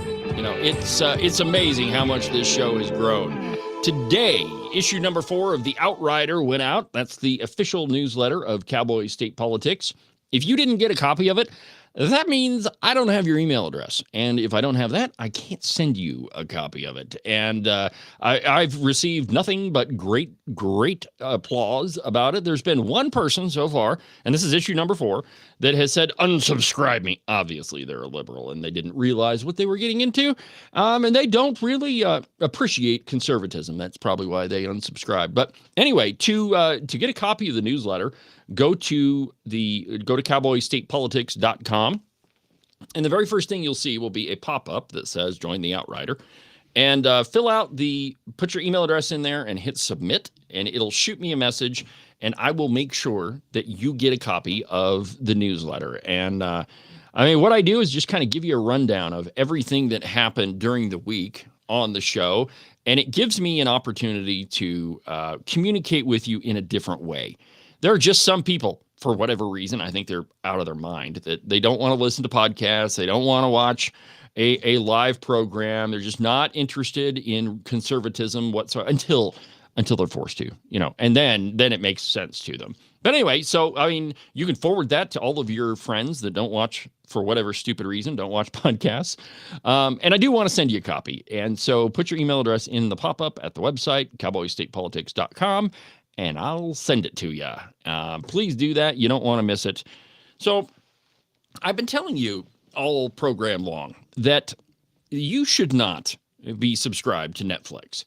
Now, I know that there are some programs that are worth it. There was a show, what was it called? Anyway, I saw it advertised, and I asked the lovely Christine, hey, is this show only on Netflix? And she, did her magic online. I said, yeah, and that's the only place you can get it. I'm like, crap, guess we're not watching that one. And we had canceled our membership. We were actually on our honeymoon when we saw the news that $7 million had been given to the Kamala Harris campaign. And I didn't even do it. It was not me. I just got married on the honeymoon. I was not going to push it. And it was my beautiful bride that said, we're done with Netflix. If they're going to donate to Kamala Harris, I don't want to give my money to them. And so we haven't, and we canceled it. Well, here are some more reasons why you shouldn't give them another dime of your money. From The Federalist, nearly half of Netflix kids shows expose children to LGBTQZXPWDS propaganda. And I quote, this is written by Beth Brelhe. While Netflix and Warner Brothers lock horns over a possible merger, some parents are worried it will expand the LGBTQZXPWDS messaging seen in nearly half of Netflix's children's programming to other programs that would come under its umbrella. Children's programming is a powerful tool for changing culture by speaking directly to children. You remember the controversy about The Little Mermaid, to where the cover, and it's only on... they're collector's items now, but it was on the cover of the Little Mermaid movies from Disney, and the buildings in the background kind of resembled little phallic symbols. And when they realized, they jerked those off the shelves, or at least they tried to, and fixed that. So they were actual buildings and not penises. So, I mean, Disney has a long history of doing this sort of thing. By age 4, most children, 58%, have their own tablet. Wouldn't be in my house, I'm telling you, according to Common Sense Media. But the shows aimed at children can't be trusted with your child's brain. Television producers are using their entertainment platforms to normalize LGBTQ-ZXPWDS values in the minds of very impressionable audiences. And it is becoming the rule, not the exception. Some 41% of children's shows on Netflix are pushing that agenda, according to a recently released report by Concerned Women for America, the CWA. They analyzed Netflix programming ratings for children and found 41% of both G-rated and TVY7 rated series contain LGBTQ content. The Netflix series Ada Twist, Scientist, is geared to ages 7 and up. The show's tagline promises Ada and her 2 best friends are asking big questions and working together to discover the truth about everything. But they don't ask questions in the episode that has the kids planning, attending, and celebrating a wedding between 2 men. They just want to find some glitter to make the wedding perfect. The episode includes several kisses between the men. Obviously, an attempt to normalize that sort of behavior, to make it seem absolutely normal to young. I mean, that's totally normal. Why wouldn't you have 2 gay men on a children? I mean, come on. I mean, it sounds perfect, right? It's not an accident that more LGBTQ characters are being written into storylines across media. It is encouraged by the nonprofit Gay and Lesbian Alliance Against Defamation, or GLAAD. Each year, GLAAD produces where we are on the TV report, tracking representation. Between June 1st of 2024 and May 31st of 2025, GLAAD counted 489 LGBTQ-ZXPWDS regular and recurring characters in total. This was a 4% increase, and 21 additional characters from the 468 counted in the previous edition. What's shocking is how much representation is aimed at children, and it is a tremendous amount. LGBTQ activists are well aware that parents feel it is not a topic for their children to explore without parental guidance, and it should be. You know who should be teaching your kids about the birds and the bees? You. Not anybody else. It should be you, not their teachers, not some speaker that the teachers bring in, not some stupid show on TV. And frankly, you should be the one that is monitoring all of that. That, I mean, if your kids are coming home saying, oh, guess what we learned in school today? You should be the one that's asking questions. Why is it that the damn teacher is teaching my kids about sex? I mean, that's the question, right? Go to the school board and say, why are you doing this? And of course, nationwide, even in Wyoming, we've seen school boards do all sorts of stuff, like try to eliminate public comment and shout down parents and have them arrested for these very things. But you've got to do this. I mean, these are your kids you're talking about. Let me give you another one. Today's strawberry shortcake is a far cry from the beloved 1980s character. Some of the characters are transberries. Not joking here. When Strawberry Shortcake and her pal are thrilled at the sight of a fancy dress in the colors of the trans flag, their non-binary friend tells them their positive reaction is the correct response. And a big man in a spectacular ball gown explains that he loves living out loud and my most authentic self, while trying to trick everyone into thinking that he's a woman. This is all perfectly normal. And I mean, come on, kids. Why would you think that this is not normal? Well, it's not. None of it really is. In October, the CWA CEO and president Penny Nance sent a letter to Netflix co-chief executive officer Theodore Sarandos explaining that conversations about sexuality are sensitive, different for each family, and should happen when the parent decides the time is right. Not before, not after, not from some movie executive.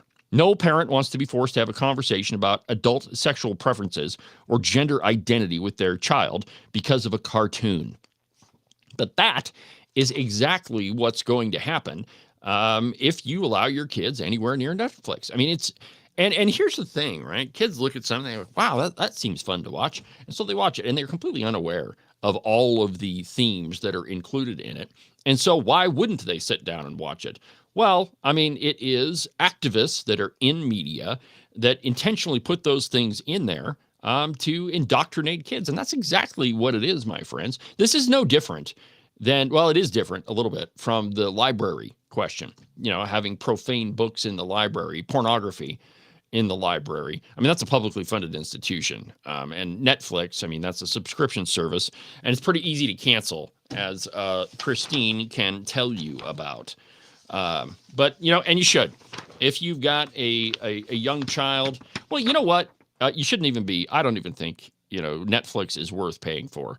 We're not going to subscribe to it. And I just don't need to watch that crap. I'm a Star Trek junkie, and I loved all kinds of Star Trek until I found Star Trek Discovery.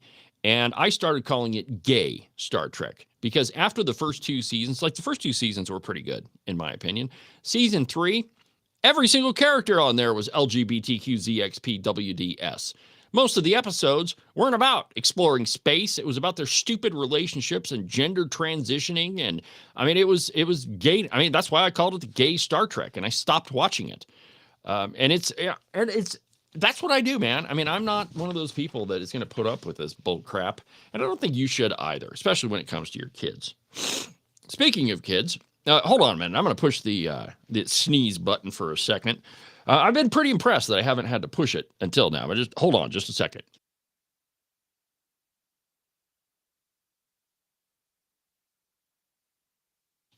Yeah, see, even when I start talking about this stuff, the cold gets to me. A random act of conservatism. Even a blind squirrel finds a nut every now and again, and there is one in the turkey vulture. See, I am convinced that they do these stories, put these stories in their paper, just so at one point or another that they can claim that, hey, look at us, we're conservative. I mean, we wouldn't be any other way. Of course we're conservative. From the turkey vulture. Does higher spending increase student outcomes? The answer to that is no.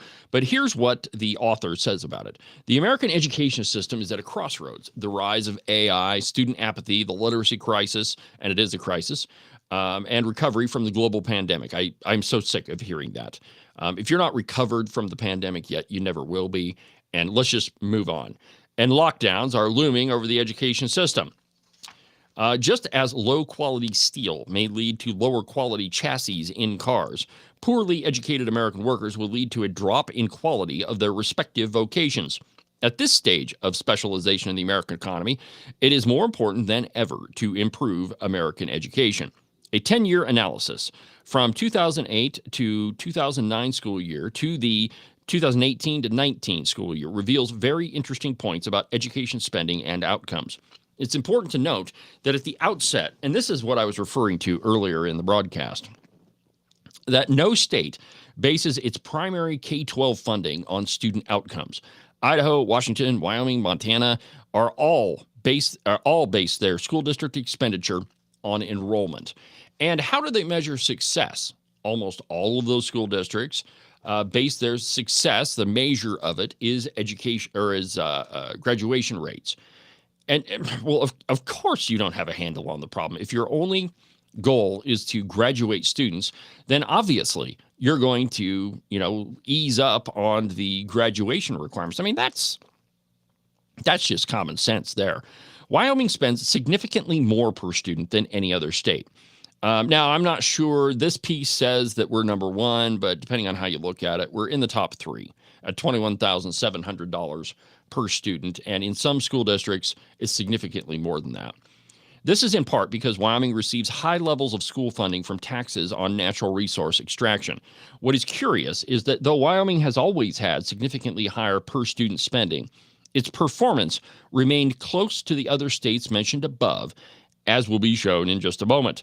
Wyoming, in spite of being a massive spender relative to the other states, has not outperformed 8th graders in Idaho or Washington, and marginally beats out Montana. but only recently. The intrastate comparison reveals that there is more to the story than just simply spending. Idaho and Utah are both low spenders, but on the upper end of the state outcomes. Gee, I wonder why. Maybe because they focus on learning and not how many people graduate. Though, Arizona clearly struggles and has low spending. Low-performing areas like New Mexico, West Virginia, and D.C. all have high spending levels, but do not have good outcomes. It's a mixed bag. Now, can a state simply increase its education budget to produce better students? Well, the argument goes, hold on just a second.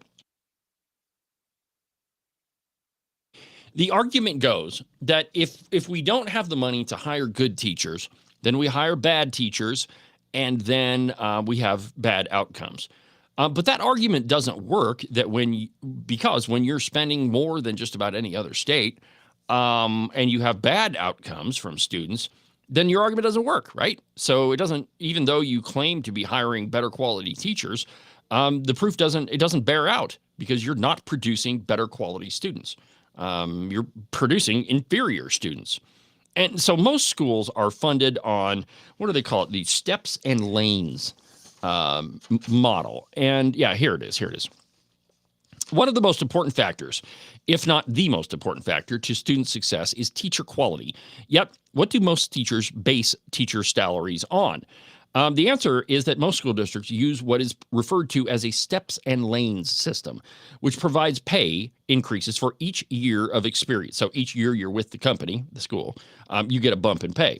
And higher base pay for education increases, so lanes. Under this system, a teacher with a bachelor's degree who's been teaching for 10 years will make more than a teacher with a bachelor's degree who has been teaching for 5 years. But if the latter teacher got a master's degree, he may increase his pay more than the former. This pay system does not reward better quality teaching.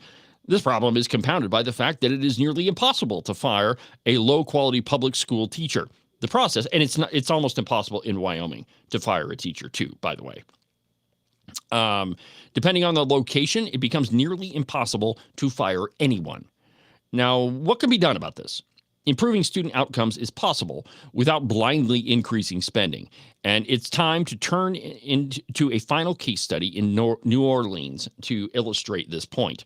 After Hurricane Katrina, the school system was so devastated that it overturned the entire education system. Almost every school was converted to a nonprofit, privately run charter school with complete pay, hiring and firing autonomy, according to research. The reforms were followed by significant increases in student achievement, graduation rates, college entry rates, college persistence rates, and college graduation rates. The lesson here is that improvements in teacher and school quality come from more than just funding increases. And we've known this for a long time, my friends. Every single session that I'm down in Cheyenne, I always hear Steve Harshman, oh, we got to pay them more. We have to have good quality teachers. Look at those graduation rates. I guarantee I'll hear that argument again. I always hope that Steve Harshman will keep his mouth shut and just sit there. But it never works out that way. It's impossible for him to do that. But he'll continue beating the drum that we need more money in education so that we can hire better teachers. When in reality, we don't get better teachers. We get more radical ones. We get ones that are pushing an agenda more often than any others. But we don't get better teachers. And the reason we know that is the test scores. Now, I also love the argument that, these standardized tests, they really don't gauge a student's performance. Really? Why is it that we've used them for decades, over 50 years, to gauge student performance, and it ends up being a pretty good indicator of how successful you're going to be? Now, it's not going to tell you if you're going to finish college or not, but it's certainly going to tell you what a student's abilities are, how much they know, which I guess is the goal of a school. And let me tell you another problem I have with schools: eliminating grades. I couldn't believe this when I heard about it. We have to look holistically at a student's performance. I need to get a pipe for the show, just so I could put my pipe in and act like a dumb professor. But it's we have to look holistically at it, and it's really not. I mean, these grading systems, they're really discriminatory. No, they're not. You either do well or you do poorly. And we need to have a measure of how well you're doing. And grades tend to be that. Now, I guess they're dependent upon the teacher. But, if you're a radical, like some college professors, well, then maybe your grading system will be flawed. But on the whole, all things being equal, we need to have a gauge of student performance. If you're the class clown sitting in the back and you don't study and you're failing every test, well, we need to have a measure to show that. But this whole just blowing money on schools just because of a flawed argument that you have to hire better teachers, that's absolutely ridiculous. The argument doesn't bear it out. And the proof is in the pudding. We spend more than just about anybody else, and our students, by and large, kind of suck. And so if you want to fix that, we have to inject competition in it, which is what the legislature tried to do with the ECA bill. Now, unfortunately, there's some constitutional prohibitions, so maybe we need to change the Constitution. It's very clear to me that there were a number of progressives at our constitutional convention. And it really was.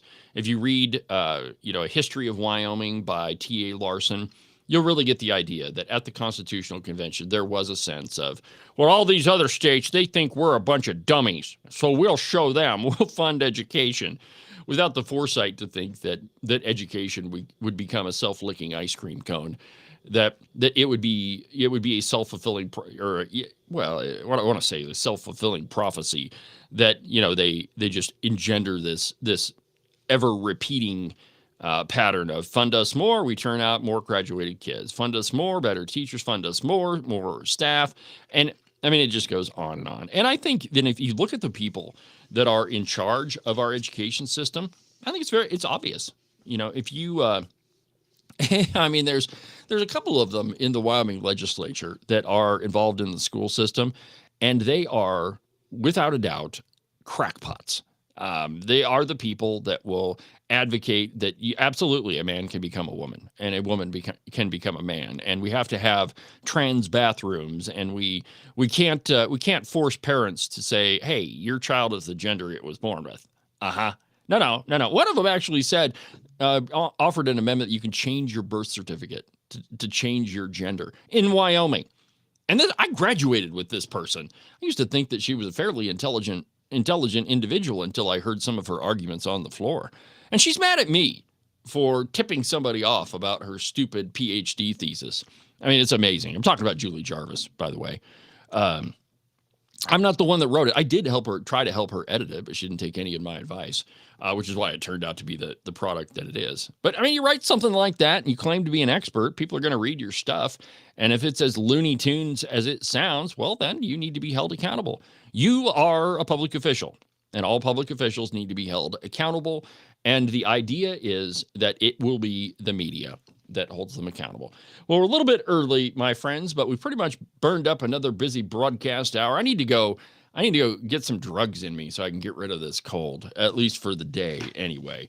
But thanks for listening. Thanks for watching. A couple of program notes. Tomorrow is Open Line Friday. You don't want to miss that. We'll have the phone lines open all day long. They're all program long anyway. And whatever you want to talk about, go ahead and call in. And I'm sure there's some stuff that I've missed. And I'm sure we're going to have more updates from the Appropriations Committee. I got a couple messages during the broadcast. Can't wait to see what those are. Make sure that you go sign up for the newsletter. The newest one just came out this morning, issue number 4. To do that, go to the website, cowboystatepolitics.com, fill out the pop-up and hit submit and send it to me. And I will make sure that you get a copy of the newsletter. But that'll do it for today, my friends. So for now, from the base of the Bighorns at the Cowboy State Politics Studio, I'm David Iverson, and this is Cowboy State Politics. I can't believe that camera stopped. All right, we'll finish that up. Sorry about that, my friends. I've got a piece of equipment that will